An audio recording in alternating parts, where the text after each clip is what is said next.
आपल्याला फळ्यावर दिलेले गुणाकार करायचे आहे. आता 3 गुणाकार आहे की नाही, आणि सर्वांना 99 या 2 अंकी संख्येने गुणायचं आहे. आता जेव्हा असं असतं ना की आपल्याला 99 ने गुणायचं असतं कोणत्याही 2 अंकी संख्येला, कोणत्याही 2 अंकी संख्येला, तेव्हा एक ट्रिक आहे. काय आहे? ट्रिक आहे. जेव्हा 99 ने कोणत्याही 2 अंकी संख्येला गुणायचं, अगदी कमी वेळात उत्तर येतं. किती वेळात? कमी. तर बघा, आता 93 मधून 1 गेला, 93 मधला 1 गेला, खाली राहिले 92. आता या 9 मधून हे 9 गेले, किती राहिले? 9 मधून 9 गेले.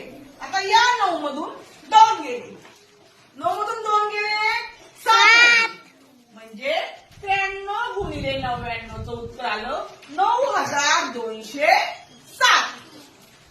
तसंच पुढचं करूया. 39 गुणिले 99, मग 39 मधून 1 गेला 38. बरोबर. आता काय करायचं पुढे? अशी हरकत, या 9 तून 3